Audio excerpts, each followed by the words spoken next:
Draw the line. The Sure Shot wand extends with a protective shield to pinpoint those pesky dead fellows. They'll let you kill one bad right down to the root while comfortably guarding the good. Well, hello, friends. Mark Holmes here. Roundup. At hard at work.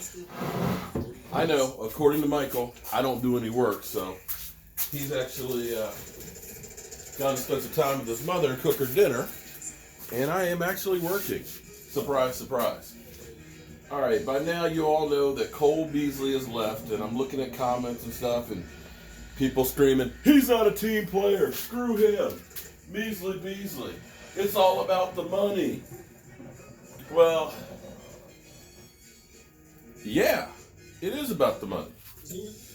The NFL draft is on ESPN for the 40th is cutthroat. and on ABC for the first time ever. The ESPN And if he can't play, traditional one, and then guess what? ABC, the college game day He ain't gonna get paid. celebration of graduation. You have to get what you can get while you can get it. Available on NFL Network. And if it were close in pay, then maybe he would have thought about it. But we're talking about Buffalo offering $29 million for 4 years. The Cowboys were basically $5 million a year. You're talking about $9 million difference, 17 of which are guaranteed. You're talking about generational money for him and his family. Now, granted, he's got to go to Buffalo. You won't have the bright lights of the Dallas Cowboys and stuff, but he became not the number one wide receiver. And it's going to be strange because it's another piece of the Dallas Cowboys changing over the roster 100%. For the first time in like 5 years, Terrence Williams or Cole Beasley or Dez Bryant won't be catching the ball for the Dallas Cowboys. And here's what you got to understand with football. Doesn't matter who you are, what you've done in the past, football is always evolving.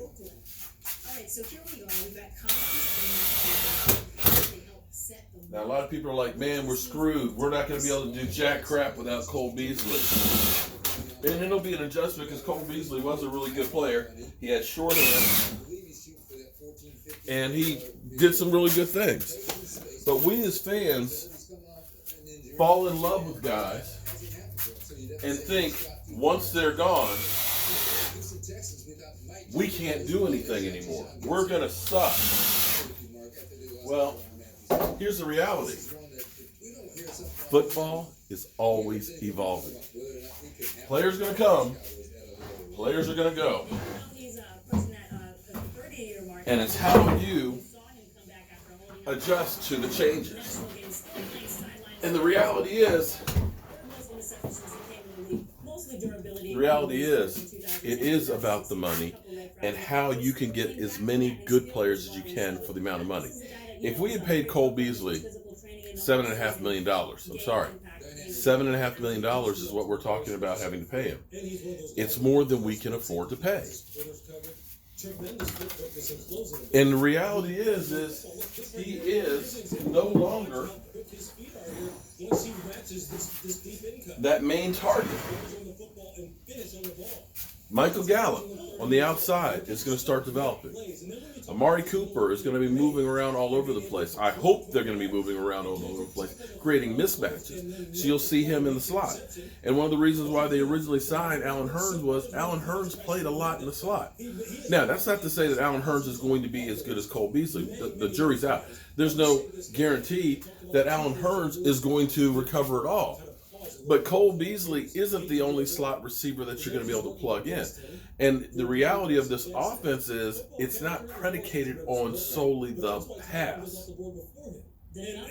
And when we're looking about production, Cole Beasley, I think, had 60-some receptions. He's 30, Tyron's 26. Right? We gotta go here. You brought in Jason Witten, who had 65 receptions his last year. So production-wise, you've got another shorthanded person who's coming back at $3.5 million, who is the tight end, where the tight end will start becoming a weapon again, a security blanket, something we haven't had before. I'll miss Cole Beasley. I wish there was a way we could have kept him, but we as Cowboy fans, we get hooked up to this thing where we can't lose this guy, we can't lose this guy. You know how many people New England loses on a regular basis every year? New England is the only team that has signed nobody in free agency. And I mean nobody. Every year they let go great players that go on do great things. I saw it. It was actually perfect. Adam Schefter pointed it out. They just find guys. They wait till the dust clears. When the Washington Redskins go out and blow everybody away with a crazy contract, they go out there after the fact and say, hey, look, we'll give you $5 million to come into Dallas. Excuse me, to New England. Every year, we're pretty close to being a Super Bowl team. Take a year or two contract, get your stats up, and go out and get paid again. Because they got a track record doing it. And the Cowboys are learning that lesson. They're learning that the draft is how you really have to build the team.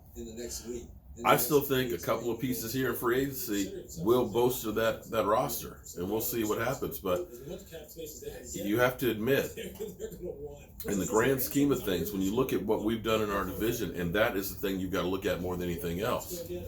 In our division, we have done pretty well. Even in the worst years of 2015, we were still 500 in our division. And we have found more talent than anybody else during that time. Now we need to mix in a little bit of free agency strategically where it doesn't mortgage the future. Now, as far as Earl Thomas goes, I don't know if they're going to get Earl Thomas or not. But the fact that they didn't jump in at first day and say, we'll give you $15 million and be done with it. The fact that they still have an opportunity, the fact that he still hasn't signed with anybody yet, you got to look at it and say, they're playing things pretty good. And we need to give the Cowboys a little more credit than what they get. We're always saying they're a bunch of idiots. They're screwing up everything. Yet, as bad as that season started out, it came together pretty nicely. And we were competing. And towards the end of that season, we were as good as anybody. So we were at the same spot here last year, guys. We lost Dez Bryant. We're not going to make it without Dez Bryant. Well, we found a guy to replace Dez in Amari Cooper. We got our footing together.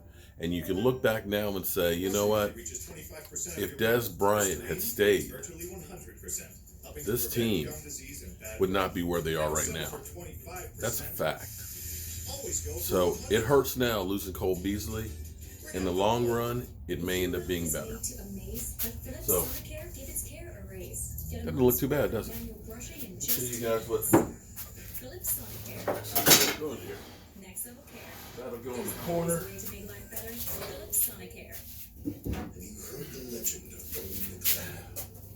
And then these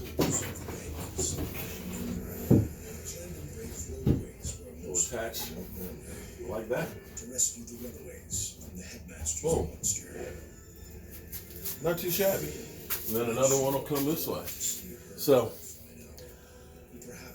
you're taking a look here at the Joe Booth Sports Report / Cabinet Shop.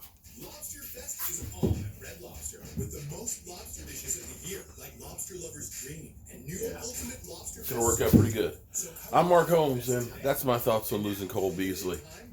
I hope hey, listen, Cole, I loved meeting you last year, man. I'm going to treasure that bottle of hot sauce that you autographed.